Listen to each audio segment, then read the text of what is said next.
a couple nights of it anyway. Make you think you're going to float away, and then it dries right up. Burn days. That's the ticket right there. There's the golden nugget, burn days. So how's it going on your end in that department?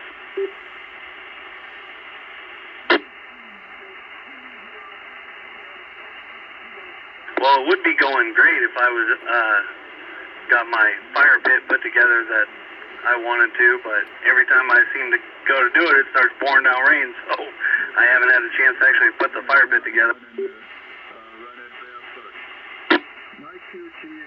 Well, some rain duds and a bottle of whiskey ought to take care of it. Works up here.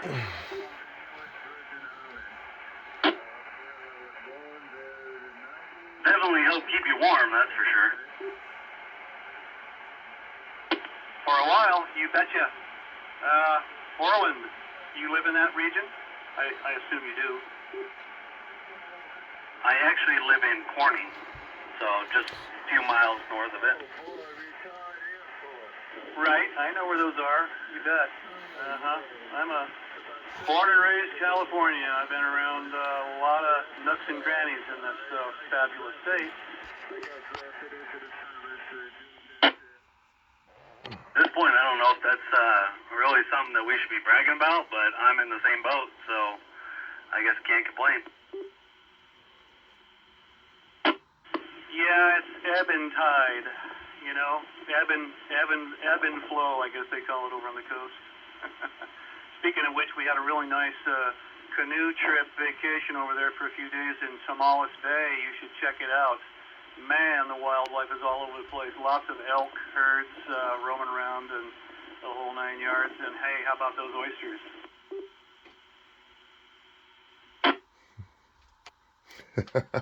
I didn't even know elk was still a thing in California. I figured they'd all been killed off. Oh, Tim just got that message.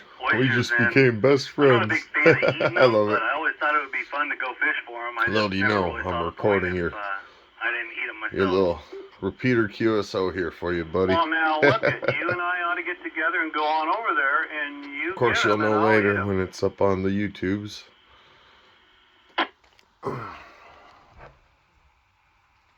What kind of equipment and stuff do you need for that? Well, we do it on an open grill, you know, kind of on like a sort of a, like a screen type of deal, without galvanized, by the way, raw steel. So they don't go very far, and then just leave them in the shell and go for it. I mean, you have to crack them open first. Yeah, I'm sure if you don't, they'll crack your teeth open for you. So anyway, that's the way we do it. You can take them out, but it gets kind of sloppy at that point. But we let them cook first, and then what we'll do is spoon them out onto a sheet and kind of finish the barbecue. I like to tinge them a little bit. I was living over here on the coast for a while and get a fishing permit, and we'd all go out and fill up a bucket full of mussels off the rocks. That's always good. We boil those in a big pot. So I put a big cube of butter in it, and again, another bottle of whiskey, and cook them right there on the beach. Yeah, that's awesome. My grandfather used to do grass shrimping out in San Jose, and he was all about seafood, man. It didn't matter what it was. It was whether it was clams or mussels or crabs or fish, man. That was his go-to. Yeah, that all sounds good.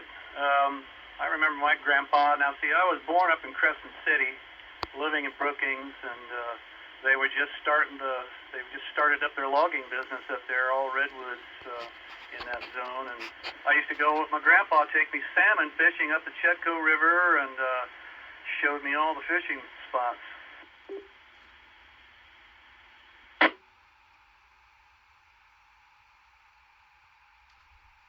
Yeah, his go-to was leopard shark and sturgeon out there anyway. and we would actually just take his shrimping boat out there, and we had to take all the equipment for shrimping off, obviously. Did But, Lieutenant Dan come with you can't y'all? really beat the bait that you catch yourself, you know, in the same water. So, Had to make and that he sold the bait out of his garage. So taught many people how to fish and many people how to hunt up there for sure.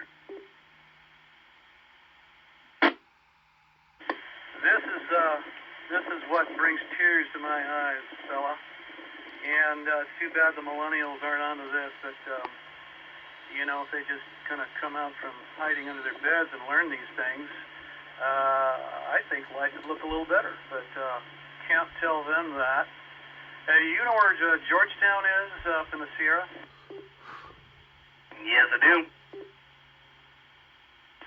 Well, every year there'd be a tail dragger fly-in there at the airport and an oyster barbecue, and that was pretty nice. Went on for quite a while. I attended many of those, and a couple of airplanes came from the coast, and they'd load up in Bolinas and bring all the oysters with them. And we'd spend the day, you know, having a great time.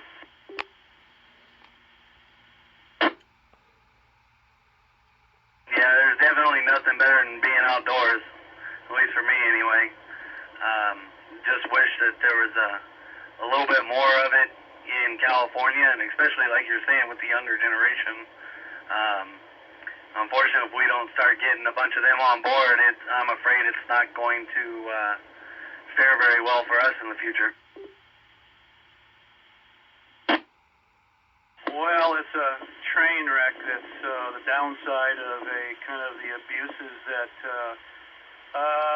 cyberspace offers. Where there's a good thing, there's always a bad part of it, and vice versa. So that's what that is, and that's basically, I spent 25 years in Palo Alto, near Stanford University. Did a lot of things in that town, but I just had to get back to some dirt, rocks, and trees.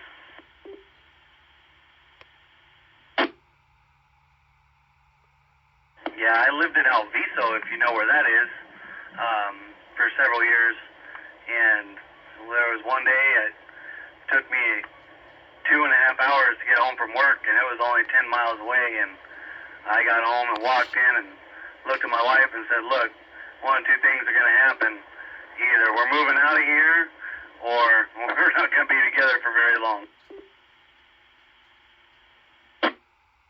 Right. Either one goes or two goes. That's right. That all sounds good. Yeah, I know where Alviso is. Actually, I spent a few years in, the 60s. Early 60s, we moved down from Klamath Falls out of the logging business and down to San Jose, and spent a lot of time doing a lot of things, and I got into building a race car and going to driver's school, bunch of races at Laguna Seca, Spears Point, Riverside, you know, got into all that whole scene, so I did plenty down over there, but, you know, I'm a mountain guy again.